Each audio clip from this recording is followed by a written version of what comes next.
Okay, so this is going to be the second lecture in Chapter 2, and we're talking about macroeconomic data. And while macroeconomic data may not be the most, interesting topic in all of macroeconomics, it's one of the most important.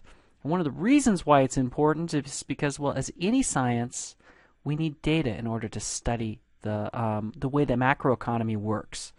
And we have to be able to measure that data, and we've got to know something about how that data is measured in order to know, well, do I use this variable or that variable? And it's just a very important subject for us to know a lot more about. So let's start by taking a look here.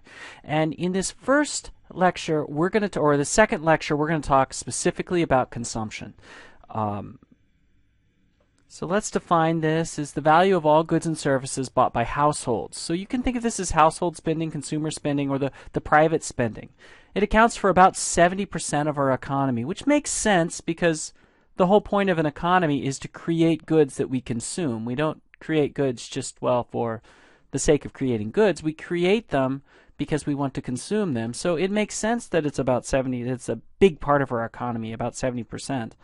And it includes things like durable goods, things like cars, home appliances, things that last more than one use.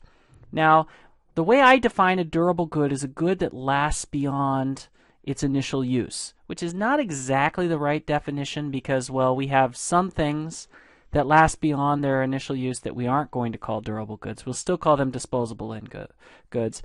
But basically we can think of this as, well, they last a long time.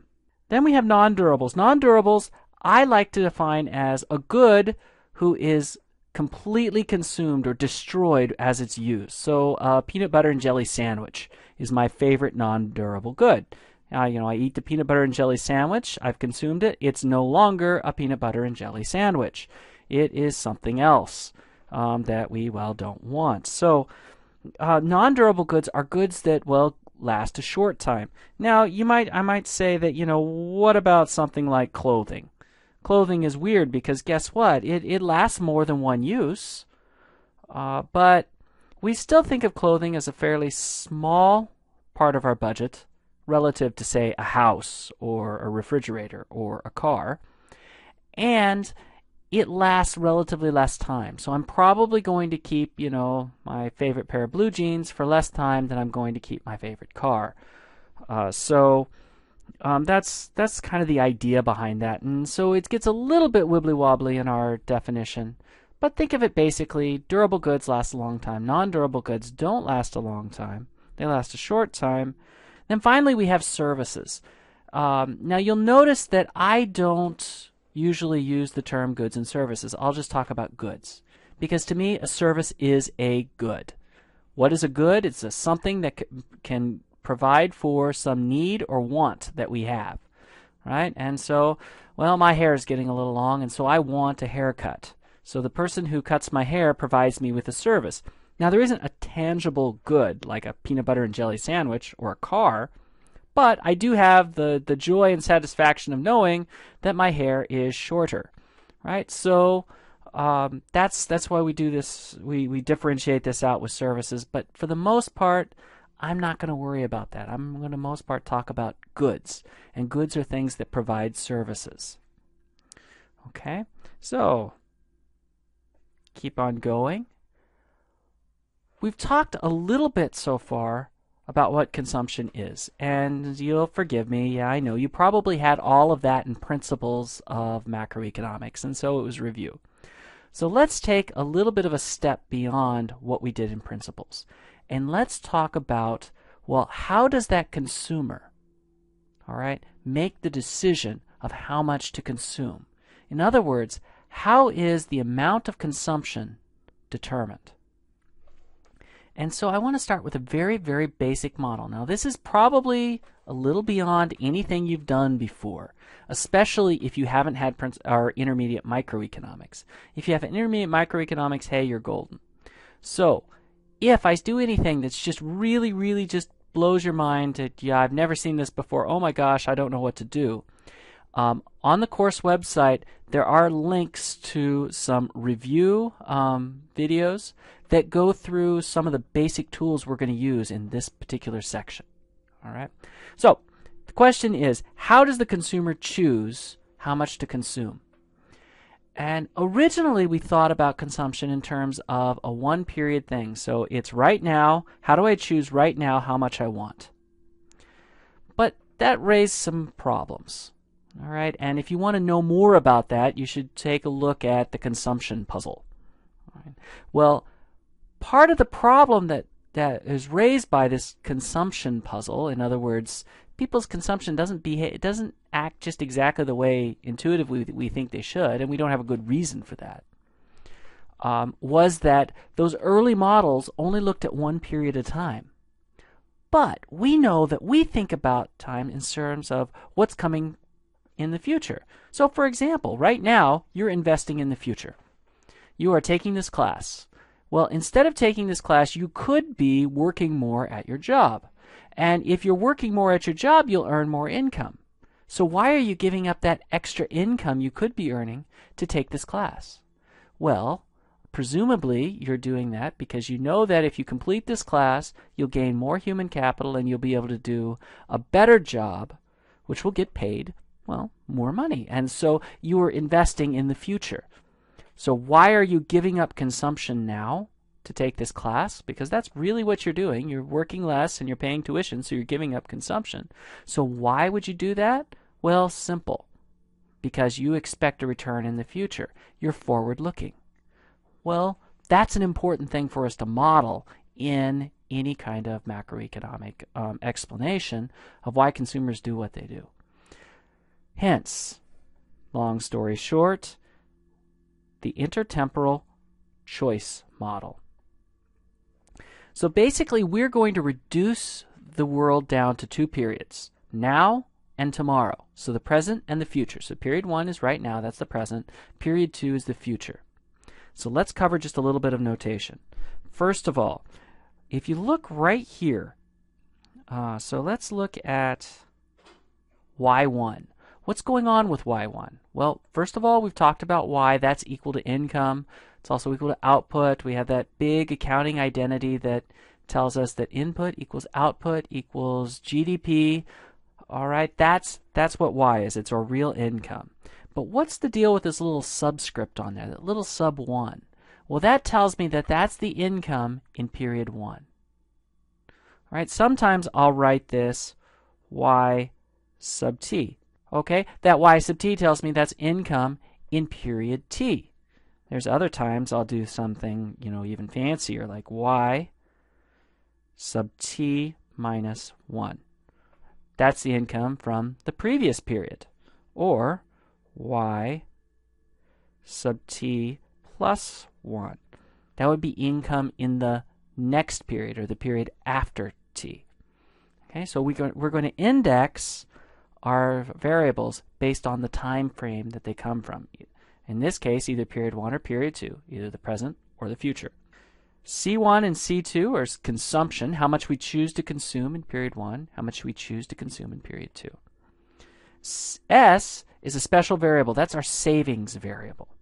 Now, what S does is it tells us how much we wish to spend more or less than our income in period 1.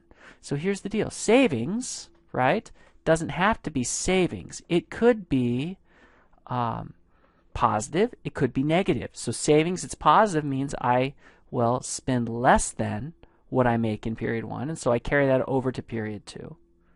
And savings being negative means I spend more than I make in period 1, so I borrow and have to pay that back in period 2. All right. There's one other thing. You'll notice there's no time subscript on S. We could put one on there. We could say that this is S sub 1. But that would be a little bit redundant. And the reason why it would be redundant is we don't have any savings in period 2. Why? Because this is only a 2-period model. So at the end of period 2, we die, and we don't have any kids to pass it on to. So we have no reason to save in period 2. So savings for period 2 has to be 0. Okay, so the next thing we have to think about is something called a budget constraint. How much can we spend? We have a budget. right? So let's figure out, first of all, what our budget will be in period 1. Well, consumption, C1, in period 1 has to equal what? Our income in period 1, our income in period 1 plus, or I'm sorry, no, that's wrong, minus how much we save. All right, if you think about it, well, how much am I going to spend? Well, my income minus my savings. How much am I going to save? Well, my income minus my consumption. So that makes sense. That's our constraint on consumption for period 1. Now our constraint on consumption for period 2 is what? Well, it's my income in period 2.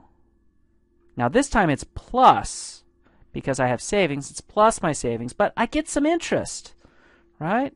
1 plus r. So if I have savings, I'm going to get 1 plus r interest. Well, that's my total. I get r interest, plus I get my principal back. That's the plus 1. Savings. So you can see how that kind of looks like future value of savings, right? Well, that's exactly what it is. Savings is collected in period 1. And so to take it to period 2, we have to, well, take the future value of that. Now, we have 2 temporal budget constraints. So a budget constraint for period 1 and a budget constraint for period 2.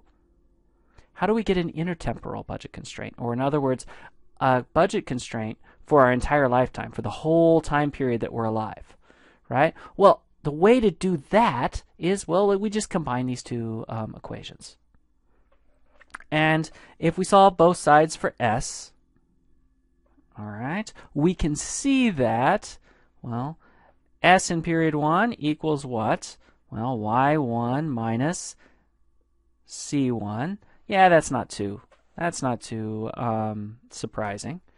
And then s in period 2 has to equal what? Well, y2 minus c2 all over 1 plus r, right? Because we had to get that out of the way. Now, what do? Well, we just set these 2 equal to one another, and we end up with something called the intertemporal budget constraint, which is going to be y1 minus c1 equals y2, right? y2 minus c2 all over 1 plus r. Now, what the heck? That's our intertemporal budget constraint. But what the heck does that mean? Well, it doesn't mean much to me. I don't know if it means anything to you, but not much to me. So let's rearrange this in a way that makes it make more sense. So what I want to do is I want to get my y's on one side and my c's on the other side. So I'm going to split this fraction here apart to where it's y over 2 over 1 plus r minus c over 2 over 1 plus r. And then I'm going to collect my terms on the same side. So let's do that. All right, we have on this side, we're going to have y1, okay, plus y2 over 1 plus r equals, I skipped a step with my negative sign, so that's where that came from. But you can multiply through by -1 and you'll get this. Equals c1 plus c2 over 1 plus r. All right. And that is the standard way of writing the intertemporal budget constraint. And that has an interesting interpretation. What does it mean? This side, let me change my color, is the present value of lifetime income. And this side is the present value of lifetime, I cheated a little bit there, consumption.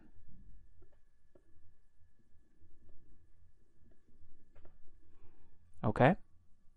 So the present value of lifetime income equals the present value of lifetime consumption, which really makes sense. So, great. What do we do with that? Well, we got this nifty-difty budget constraint. Well, let's graph it. All right, so let's graph this thing. That's obviously the next step. So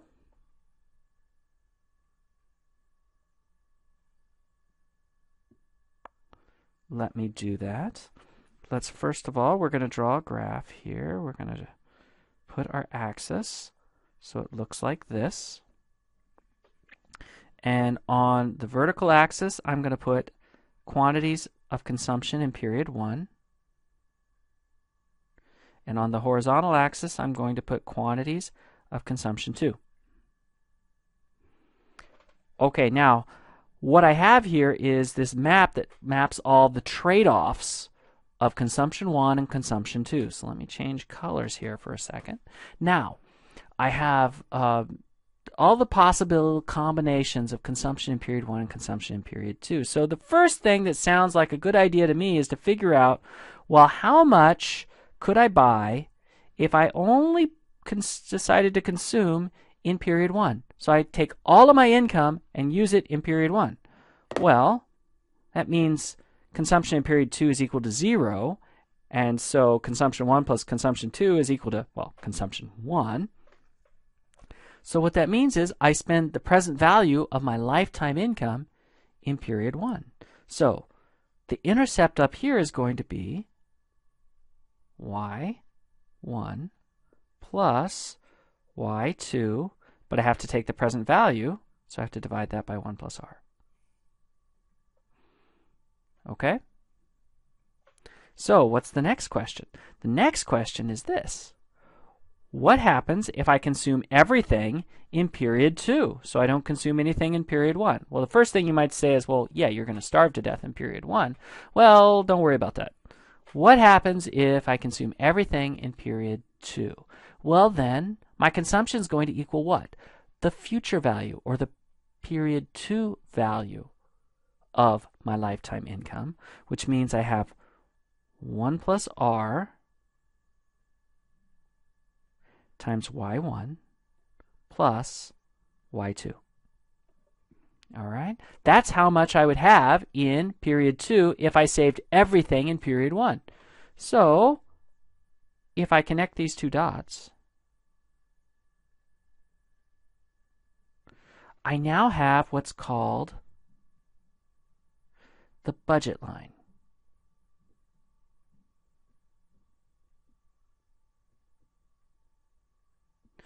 All right, now I went really fast through that. And if you haven't had budget lines and all of this stuff before, then what you need to do is take a look at the review videos that go through how to do all of this from the microeconomics standpoint, and then just come back and we can look at this from the macroeconomic standpoint. Now, as far as I'm concerned, there's really 4 things you need to know about the intertemporal budget constraint. All right, the first one is the vertical intercept.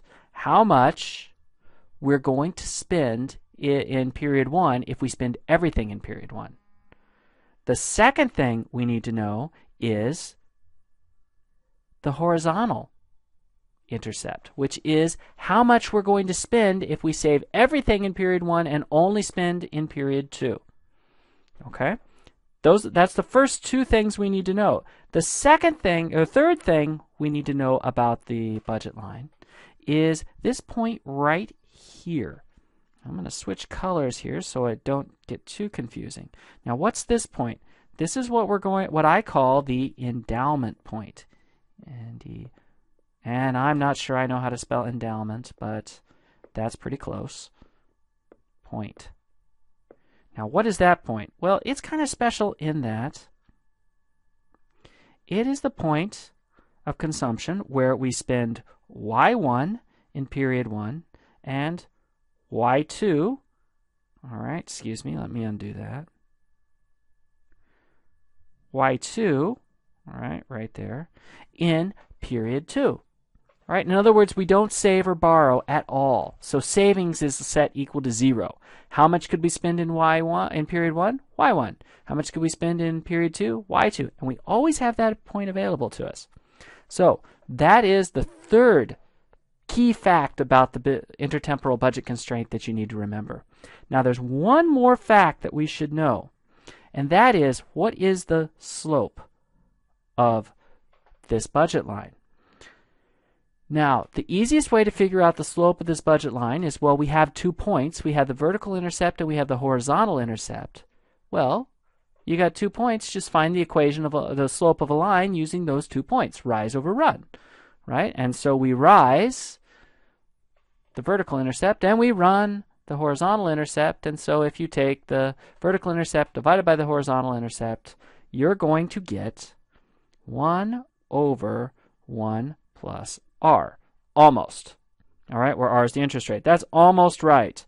I have to add one more thing to make this correct. Notice that's a positive number, and our budget line slopes down, so I have to put a negative out front. Okay, so those are the 4 facts that you need to know.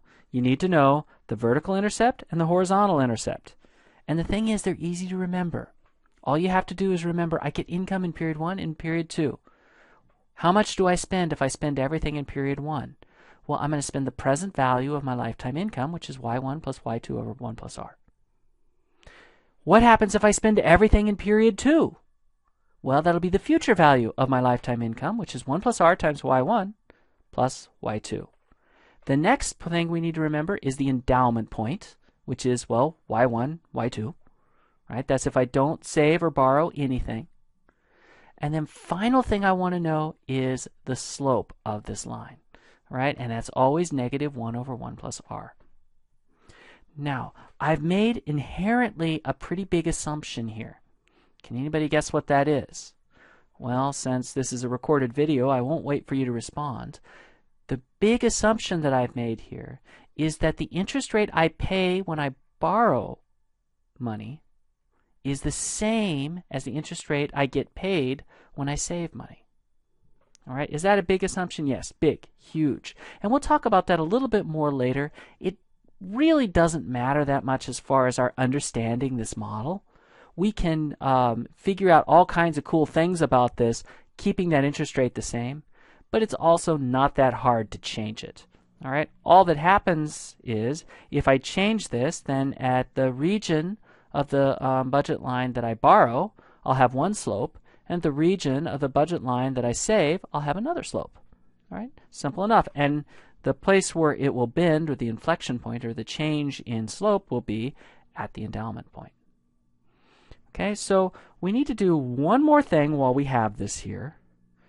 We need to break this budget line up into the borrowing part and the saving part. And that's really easy. Take a look at the endowment point. Now, I want you to look at, and I'm going to do this in yet another color, this section right here. This section you could think of as above the endowment point. What do I know about my consumption in period 1? Well, I know for all of these points that I use this yellow brace to indicate that my consumption in period 1 is greater than my income in period 1. So what must I be doing? I must be borrowing. All right, so here is my borrowing part. I borrow. So in other words, savings, the savings function, all right, or this variable s, all right, what does that mean? S,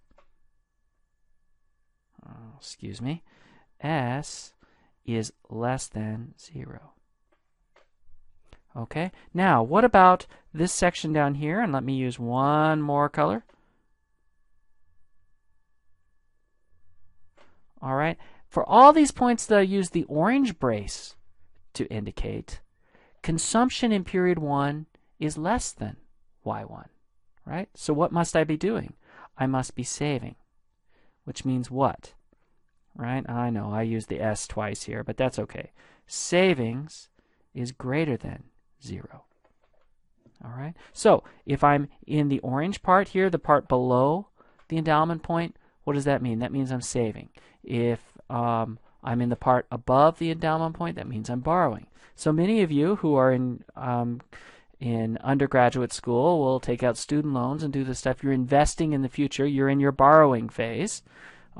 If you're like me, who's been out of school for a little while, I'm in my savings phase because I'm paying back my borrowing. All right. So that is, in a nutshell, the intertemporal budget constraint and the things you need to know about it. Okay, now that we have the budget constraint, we know what we can buy.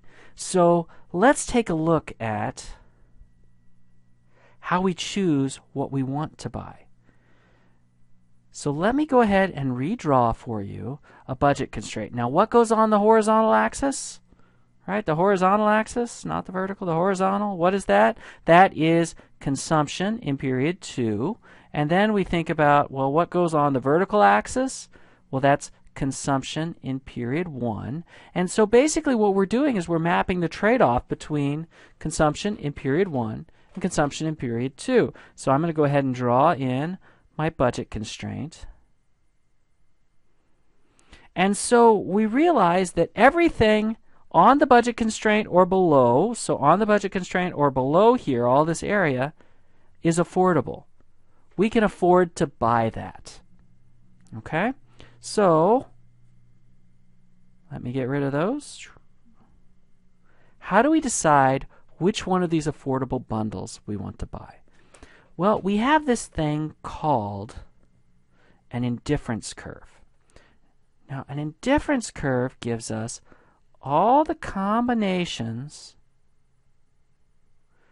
of the goods, all right, in this case, consumption in period 1 versus consumption in period 2, that we're indifferent to. All right, so let's call this indifference curve 1.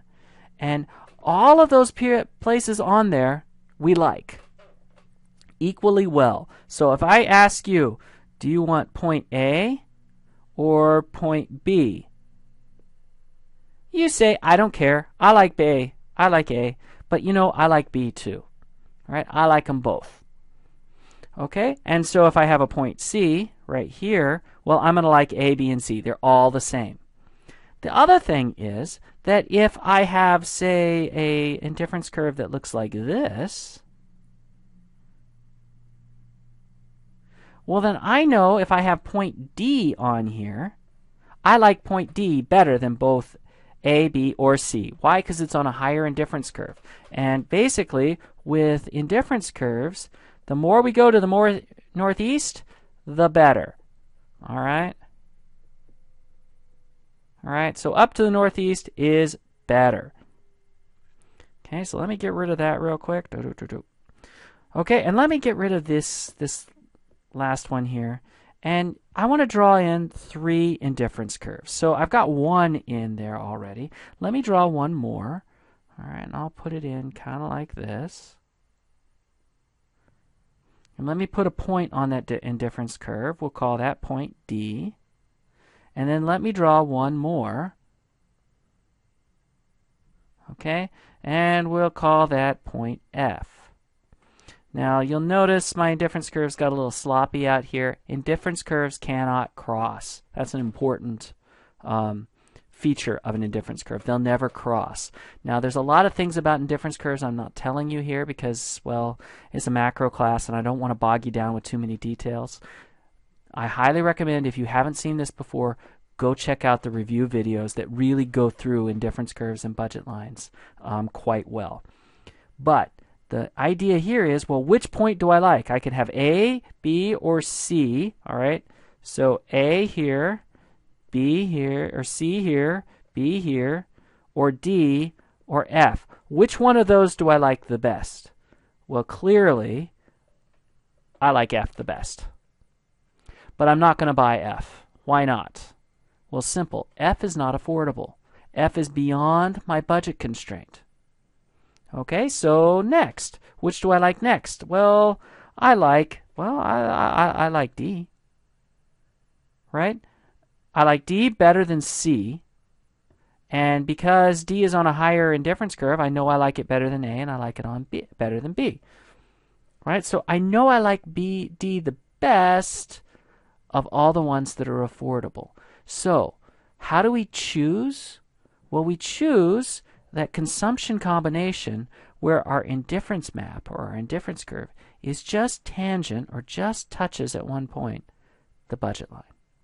All right, and so that is our optimal intertemporal choice, would be D. Okay, so borrowing and saving, we've talked about that. How do I determine if I'm a borrower or a saver? And, well, let's briefly look at, well, what would happen if we had a different interest rate on borrowing as opposed to savings. So let's go ahead and we're going to plot out, and I'll use this color for my axis. We'll plot out an indifference curve and budget line. And before I go too far, what I want to do is I want to put in my endowment point. So here's Y2, here's Y1. And the reason why I want to put my endowment point in first is because I know that where I change from being a saver to a borrower is right there at my endowment point. We talked about that before, right? So here's the question. What would happen if I had to pay a different rate for savings versus a rate for borrowing? Well, let me go ahead and I'm going to cheat a little bit, and I'm just going to draw in a line. All right, so right now it looks like that line has the exact same slope all the way through. But we're going to pretend a little bit. The first thing is, what will the slope be up here? Well, if we remember, for all these points that are above the endowment point, I'm consuming more in period 1 than I am using in my, than I'm actually earning, right? So what am I? I'm a borrower. My savings is less than 0. So what's my interest rate going to be? Well, let's take a look. First of all, what will this point be? Well, this point will be what? It's going to be Y1 plus 1 over 1 plus the interest rate I pay when I borrow, right? All right, and I'm sorry, that would be Y2 over 1 plus the interest rate I pay when I borrow. And what would this guy down here be? Well, this guy down here is, well, Y2, because we got Y2, plus 1 plus the interest rate I receive when I save times Y1. Now from that, we can figure out what the slope is. Why? Because we have a slope and a point, a slope and a point. Well, if we go back to, and we just pretended that we paid the borrowing rate and got paid the borrowing rate, so it's just the same all the way along, what would the slope be back from before when the slope was constant? It would be negative 1 over 1 plus the interest rate we get on borrowing. Okay, and that turns out to be what it is, and you can verify that because you have a point here and you have a point on the endowment point. You can just find the slope between those 2 points. We can ask the same question. Well, what would the slope of this be if we ended up with the savings rate both for borrowing and saving? Well, it'd be 1 over 1 plus the interest rate on savings minus, and that would be our 2 slopes. And we'll have a kink in our budget constraint right there at the endowment point. So here's the story. I can ask you any question I want to now about the budget constraints and this intertemporal model, and you know exactly how to answer them, right? All you have to do is remember the slope, the endowment point, and your intercepts, and then you look to see, well, where does that variable show up? All right, I say, well, what happens if the interest rate that I charge to borrowers, to net borrowers, goes up? Well, then you look and you say, well, wait a minute. The interest rate on net borrowers shows up where? It shows up here in the slope of the budget line above the endowment point. And I know that goes up. So if that goes up, what happens? This number here, this slope, the absolute value of the slope gets smaller. And it's still negative. And so if the slope is smaller, it's closer to 0, which means it's flatter. And what would happen? Well, the budget line would get flatter. Right? What happens if it went down? Well, the same thing would happen. This would get bigger because the bottom of the fraction got smaller. The slope would get bigger because this RB got smaller, right? In absolute value, it's negative, so it'll get more negative. And what will happen? It would get steeper, right? We can answer other questions. What happens if y1 goes up? Well, y1 doesn't change the slope because it doesn't show up there, but it does change where that endowment point is and where the two intercepts are. And so you just make the change accordingly. So here's a really good tip for the rest of the class. When I draw these models out and I give you these equations, make sure you can draw the model. Make sure you can draw the equations. The reason why is because then you don't have to guess what the right answer is. You'll know what the right answer is. You just look, okay, y1 goes up, so I know that goes up, and I know that goes up, I know that stays the same, I know that goes up, and I know that stays the same. Boom, I just do all of that, and boom, I have the answer. I know exactly what to do. I don't have to guess about it, I don't have to think about it, I don't have to have any intuition about it. So make sure when I draw these models out, and we're going to have lots of models throughout the course, that you can go through and draw them and understand what each one of the equations means. Okay, so that is a the intertemporal choice model is a very basic model. And one of the big simplifying assumptions we made in that basic model is what? We made the assumption that, well, there's only two periods. So Franco Modigliani comes along, very prestigious economist, he was a Nobel laureate, and says, well, wait a minute. But people want to live like, more than one period. They live more than one period. They have what he called a life cycle. And he said, well, look, income varies systematically over the phases of a consumer's life cycle. What do we mean by that? Well, you're born and you don't marry much. Then you go through your education process, and as you get educated and grow and have more experience, you make a little bit more, a little bit more, a little bit more. Then you get into your career, and you earn your earnings that you earn as whatever it is that you end up doing with your career. And then you retire and you go back to earning zero, right? So there's this change in income over time. But he says, wait a minute, consumers want to save in order to smooth their consumption. So I want to be able to consume the same or close to the same amount at all phases of my life. So I want to be able to consume at about the same level during retirement as I do now. So what do I have to do? I have to save now in order to be able to spend during retirement. And so if we graph this out, it's pretty simple. We think about this. First of all, we have right here is where you're born, and right here is where you retire. And then, well, this is the end, which is a very nice way of this is where you die. All right, so the end of life. Okay, so we plot out our income. And our income looks something like this. So we're assuming away, that early part of life. So you can think of this part right now as the beginning of your working life. So we consume, we have income, and then we retire and we go to zero income. But we want our consumption to look like that.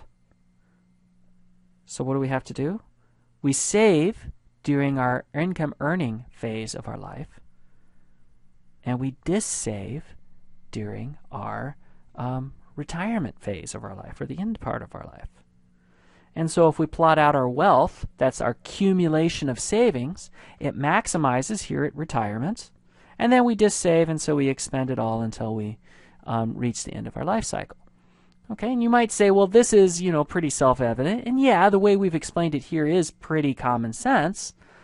But what Modigliani did was he mathematized this model and put a few other kind of a little bit more cool things in there than what we're talking about. But the key result here is this idea of consumption smoothing. So remember that. That's a key result of most of our models. Most of our models on consumption say that the consumer wants to smooth his consumption. If given the choice of giving the present value of your lifetime income now to go to Vegas and blow on one weekend versus having it over the course of your lifetime, most people are going to prefer over the course of their lifetime. Right? Why? Because it's a really fun weekend, but come Monday morning, you get pretty hungry. And that is our discussion of consumption.